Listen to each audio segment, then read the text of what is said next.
The 2026 Senate races are well underway, and in this video, we'll be taking a look at the 2026 Senate map based on the latest polls. Republicans are coming into this midterm cycle with the 53-seat majority that they secured back in 2024, and so this will make it a very steep uphill battle for the Democrats.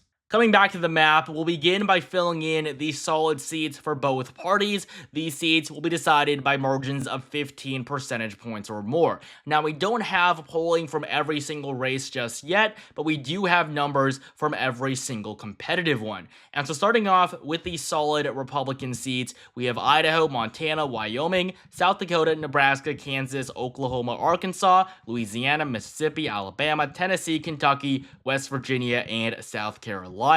For the Democrats, we have Oregon, Illinois, Delaware, Rhode Island, and Massachusetts. We do have some polling out of Massachusetts that shows that Ed Markey is in a strong position to win his re-election to a third term. Now, the only serious Republican challenger that could have run was Charlie Baker. He's the former 8-year governor of the state, the only major Republican candidate to have been elected statewide in Massachusetts in the last few decades. He is now the president of the NCAA and has declined to run against Markey next November. And looking at the polling, if Charlie Baker was in this race, it would have been a pretty tough challenge for the incumbent Democrat, but without him, Ed Markey will win his re-election and Massachusetts will be safe blue. And so with these safe seats now filled in, Republicans lead with 46, Democrats just 39. Republicans only need to win 4 out of the 15 remaining races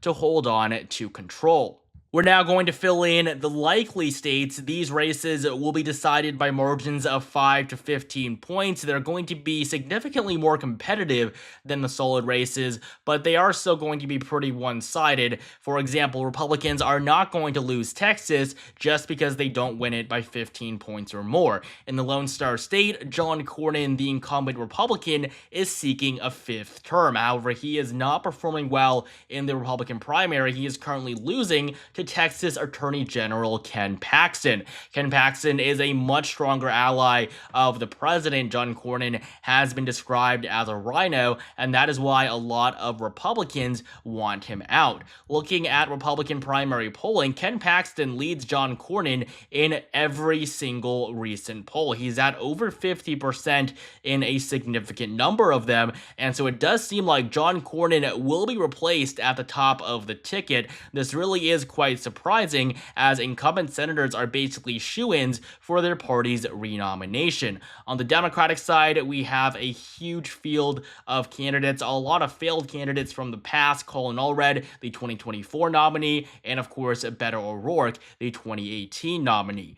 And so looking at the polling between Democrats and Republicans, the race does look to be slightly competitive, with Colin Allred even leading over Ken Paxton in a poll conducted a few months ago. But overall, this is going to be a virtually safe Republican seat. John Cornyn won re-election by 10 points in 2020. Ken Paxton isn't going to do much worse. Cornyn leads by 4 points over Allred, and for a long time, people thought the Democrats would do a lot better in the Lone Star State, but that clearly took a hit in 2024 when Ted Cruz won his re-election up by nearly 9 points, when he won by just 2 points back in 2018, and on the presidential level, Donald Trump defeated Kamala Harris by nearly 14. And so Texas will be likely red on this map. I do expect a double-digit margin of victory for whoever the Republican nominee ends up being. Next up, in Iowa, incumbent Republican Joni Ernst will be running for a third term. She was re-elected by 6 points back in 2020, and just like with John Cornyn, there have been talks about replacing her as the Republican nominee, but according to the only poll that we have so far, it does seem like Joni Ernst will be able to hold on. Among Republican GOP voters, Ernst is currently polling at 48%, 27% want someone else, and 26% are undecided. Now, looking at the head-to-head polls, Joni Ernst is at 45% against a generic Democrat, 12% undecided. However, this is a democratically funded poll, and so Joni Ernst in the very end will perform significantly better than this. She is a two-time incumbent, and she should have no problem winning re-election next November. Just look at Trump's performance in Iowa against Kamala Harris. He won the state by 13 points, and so there's no doubt that Republicans will hold on to the state in Iowa by at least 5 points. More likely, it'll be by around 10. And then in nearby Ohio, we have a special election to decide whether or not Jon Husted will serve out the remainder of J.D. Vance's term. J.D. Vance was first elected back in 2022 and became vice president in early 2025. And so Husted was nominated by Governor Mike DeWine to be his replacement. And we do not have any polling on the Republican side, but there's no doubt that Husted will win his renomination. He is pretty popular here, and when we see the head-to-head polls, we see exactly why Husted should be the nominee. Now, we have a former senator and a former representative here with Sherrod Brown and Tim Ryan. These are the two best candidates Democrats could think of putting up. Sherrod Brown has been a senator until earlier this year after he lost his Senate race in 2024. And then Tim Ryan was the Senate candidate that ran against J.D. Vance back in 2022. And looking at the polls, Jon Husted is defeating both Brown and Ryan. There's no doubt he is going to win a full term in the Senate. Ohio is also going to be likely Republican. Next up in New Hampshire, Democratic incumbent Jeanne Shaheen has declined to run for re-election to a fourth term,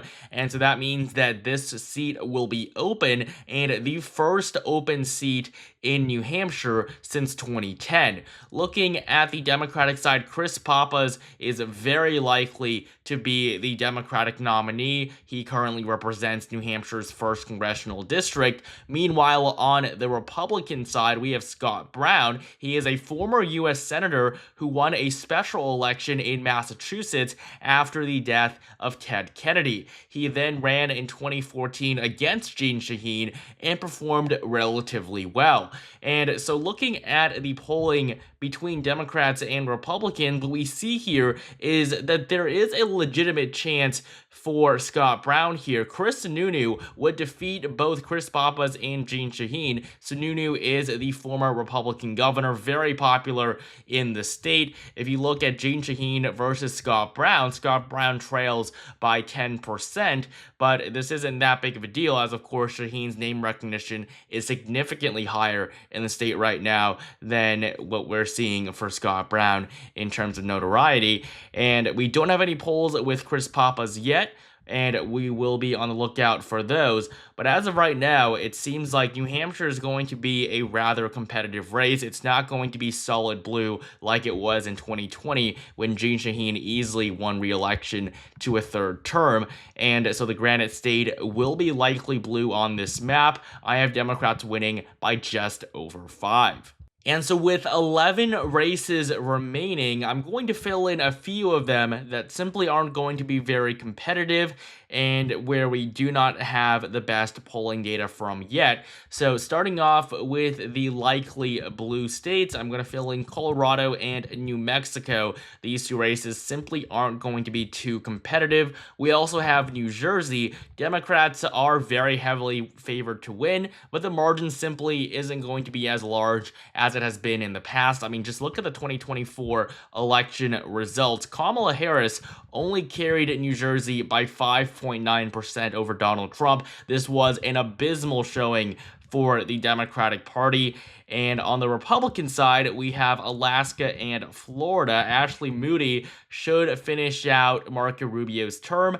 And then in Alaska, Dan Sullivan, I fully expect to win his re-election. And so we have two likely races left, one up in Maine and one in Virginia. I'm going to begin with the election up in Maine, where Susan Collins will be running for re-election to a 6th sixth term. She won a fifth term back in 2020 and became Maine's longest-serving member of Congress. She is incredibly popular in her home state. I mean, just look at her margin from 2014. She defeated Shenna Bellows by a 37% margin. In 2008, Jean Shaheen won by 23. And this is in an election where Barack Obama wiped the floor with John McCain at the national level, winning the state of Maine.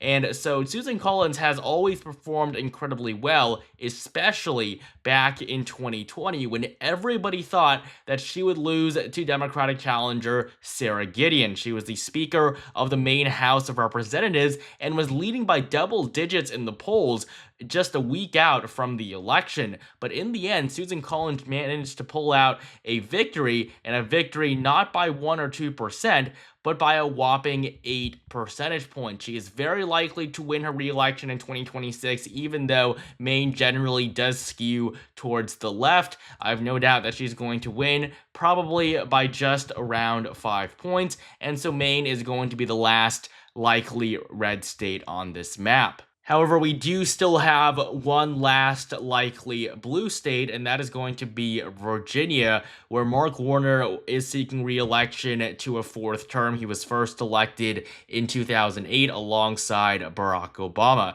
and there's no doubt he's going to win the renomination of his party. Meanwhile, on the Republican side, Glenn Youngkin would be the best possible candidate. He is the incumbent governor of Virginia, elected in 2021. He will be term limited after 2025, so he cannot run for governor again, which is why there is speculation that he will run for the Senate seat. Now, the issue here is that Glenn Youngkin is still probably not going to win. The only poll that has been conducted so far shows Mark Warner defeating Youngkin by a 7-point margin.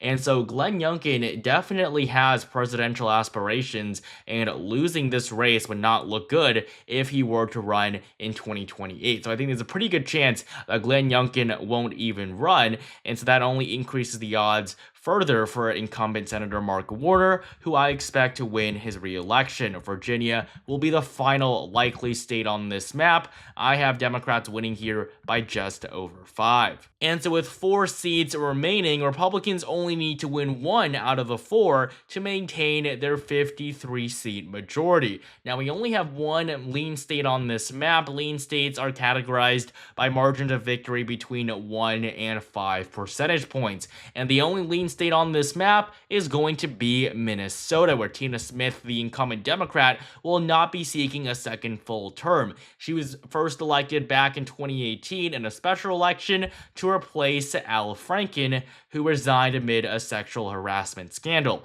And so looking at the Democratic primary, we see Peggy Flanagan as the favorite. She is Tim Walz's lieutenant governor. Angie Craig is also a major contender in this race. The only poll so far shows Flanagan leading by a whopping 30 points. She's at 52, Angie Craig at just 22. Royce White is likely to be the nominee on the Republican side. Now, I fully expect Democrats to win this seat, but Minnesota simply isn't as liberal as it once was. I mean, Tim Walz, with him being on the ticket with Kamala Harris in 2024, they collectively were only able to defeat Trump by 4.2%. Now, Minnesota does have the longest Democratic voting streak of any state in presidential elections. It hasn't voted red since it voted for Richard Nixon back in 1972. But Minnesota, just like the rest of the Midwest, is shifting to the right, and that is going to be reflected in the results of the 2026 Senate election. I do expect Peggy Flanagan to win, just not by more than 5 points. Minnesota is going to be the only lean state on our map. And so all 3 remaining states are going to be tilt. They'll be decided by less than 1%.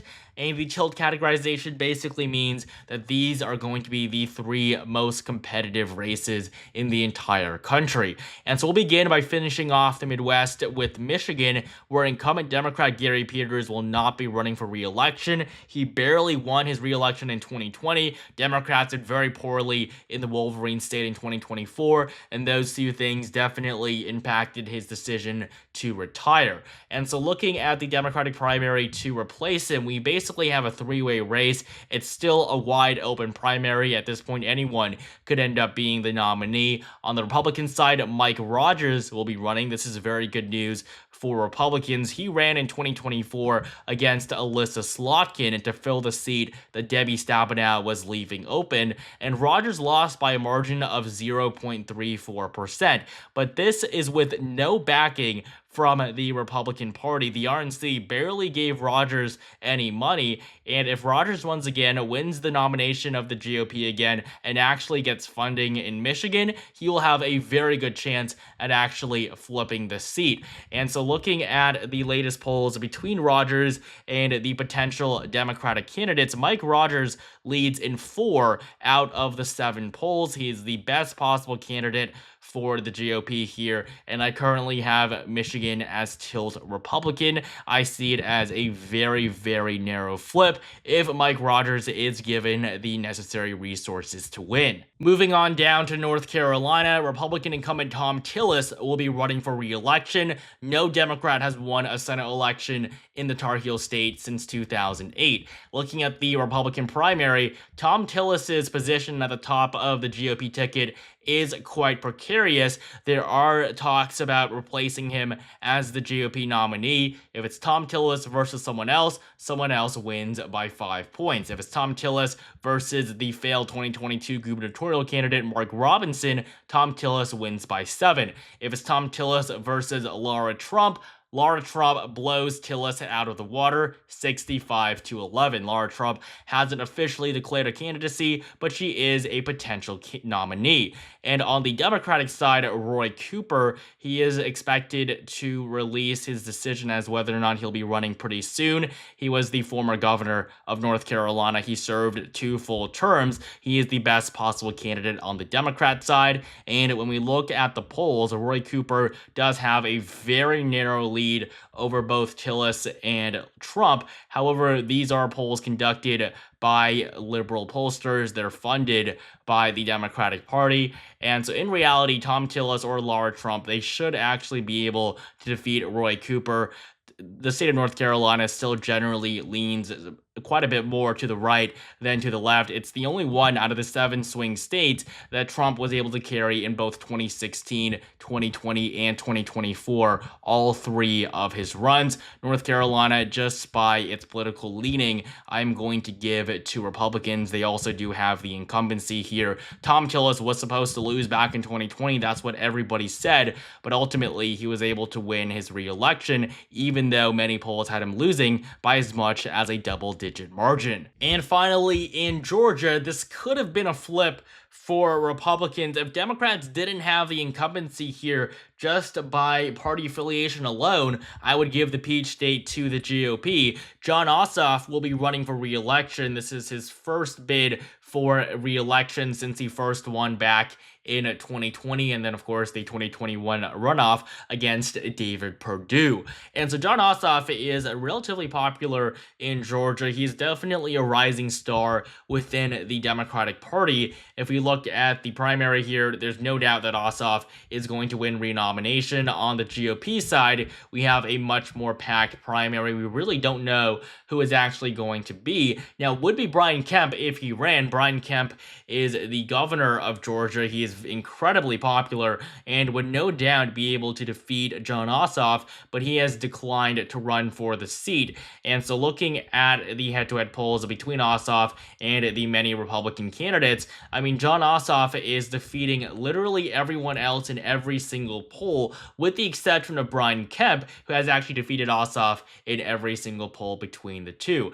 And so with 4 polls between Kemp and Ossoff, I mean, this should have been enough to push Kemp into the race, but for whatever reason, he has chosen not to run. It may be because Brian Kemp, just like Glenn Youngkin, also has presidential aspirations. Brian Kemp is incredibly popular in his home state, but without him at the top of the ticket, Jon Ossoff's odds are looking pretty good, and that is why I have Georgia as tilt blue on this map. And so this is the updated 2026 Senate map based on the latest polls. The data shows that Republicans are on track to expand their majority to 54 seats, and this will give them enough cushion to potentially hold on to the upper chamber of Congress for the next decade. Thank you guys so much for watching. Make sure you like this video down below if you enjoyed it. Comment down below which party you think will win the majority and which races you're watching in 2026, and subscribe to the channel so you don't miss more content just like this.